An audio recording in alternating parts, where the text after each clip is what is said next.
Բարև ձեզ սիրելի ժողովուրդ, ես ճիշտ ասած դեռ երեկ էի ուզում արձագանքեի, բայց հետո մտածեցի մի հատ լավ վերլուծենք էլի, ես Նիկոլի ուղերձները, որ ինքը երեկ Արաբկիրի համայնքում ներկայացրեց, որպեսզի հասկանանք ուր ենք գնում եւ ինչով ենք զբաղվելու այս ընթացքում, այս մեր ընտրություններում ինչ հասկացանք։ Ուրեմն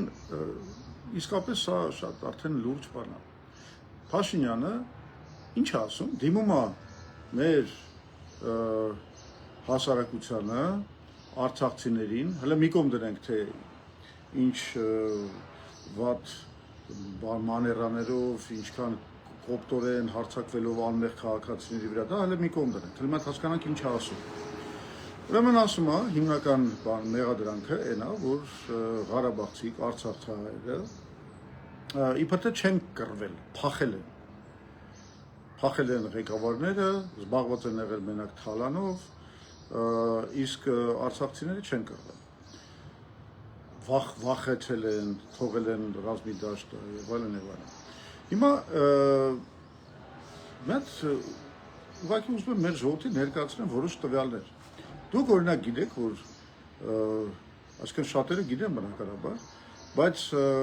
որ 44 օրյա պատերազմի ընթացքում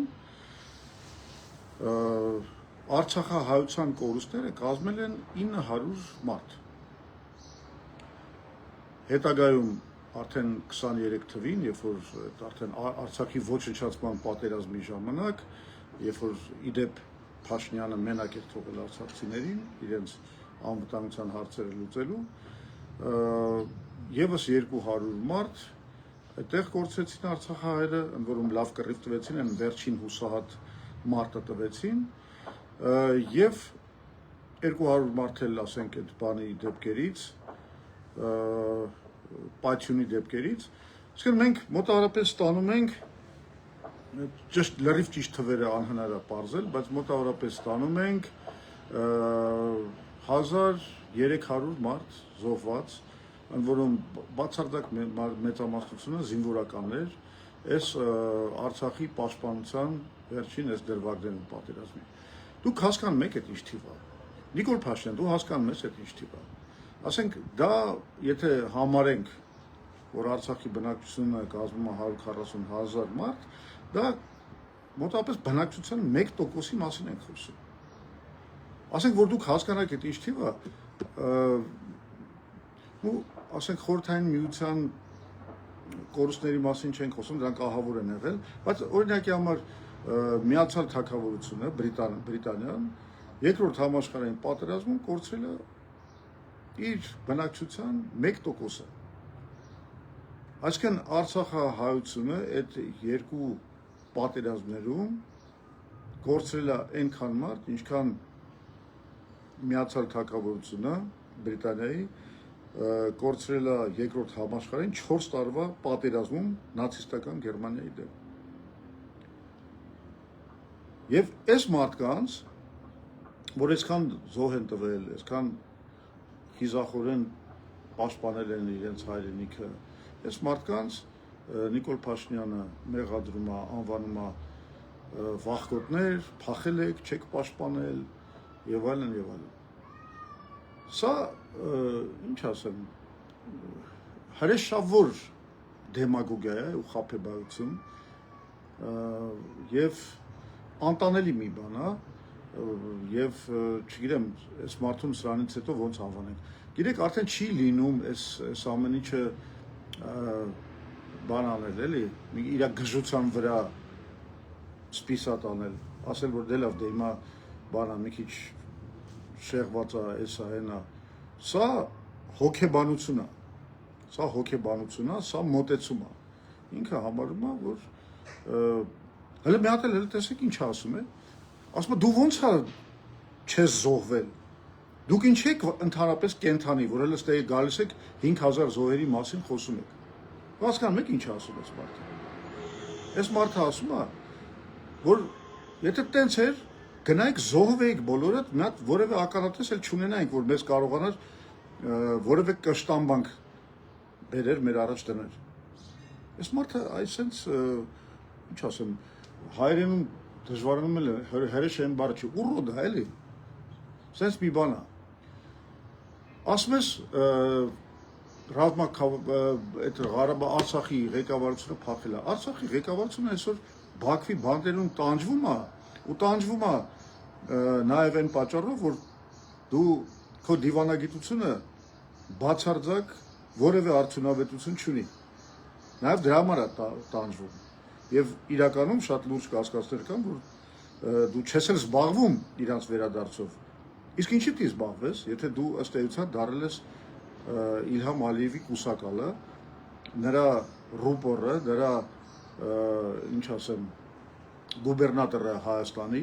եւ ուղղակի անցկացնում ես այն քաղաքականությունը, որ իրեն է պետք։ Դուք երկուսով էլ շահագրգռված եք, որ այդ մարդիկ մնան Բաքվում, բայց անունը դնեք, որ դուք խաղաղություն եք կնքել։ Սենց խաղաղություն է, լո՞։ Հա։ Այսինքն դե բարոյական առումով սա արդեն վերջն է, բոլոր սահմանները անցված են, բայց այդտեղ ավելի կարևոր է մի հատ ուրիշ հանգամանք։ Այս ամեն ինչը ինչից սկսեց։ Այսինքն ինչն է, որ սենց իբր թե հունից հանելա Նիկոլ Փաշինյանն։ Իբր թե ինչ եմ ասում, որովհետև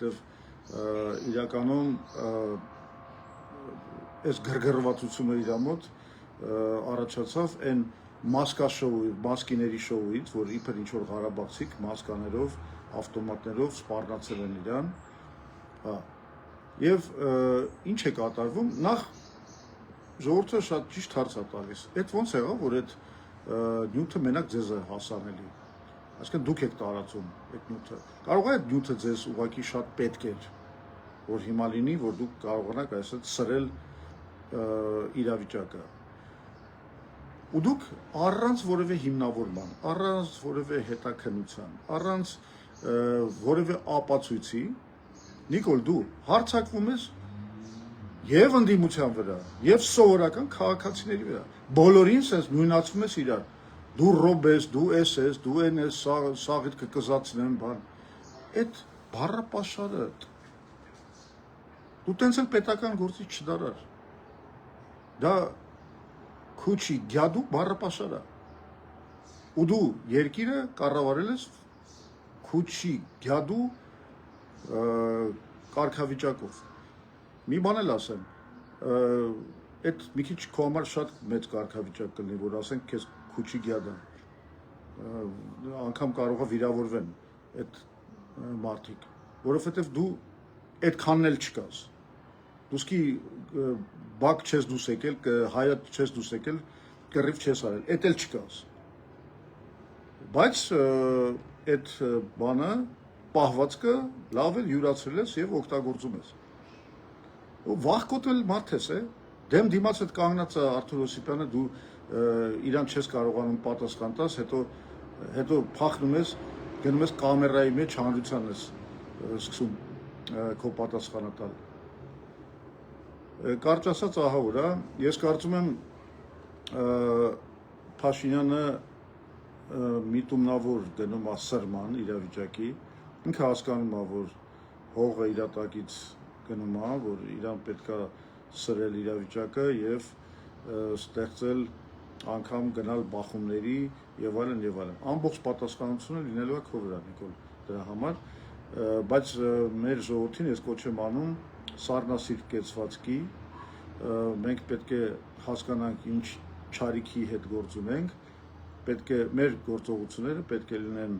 շատ սառնասիրտ, հաշվարկված եւ այս պահին գլխավոր բանը ինչ որ մենք կարող ենք անել, դա նախապատրաստվել նրան, որ հունիսի 7-ին նրան տանք համաժողովրդական հակահարված։ Այս պահին այսքանը կապի մեջ կլինենք, իրավիճակը թեժանում է եւ միգուցե անգամ այդ կապի անհրաժեշտությունը շատ ավելի հաճախակի լինի։ Շնորհակալություն, մինչև մյուս հանդիպումներ։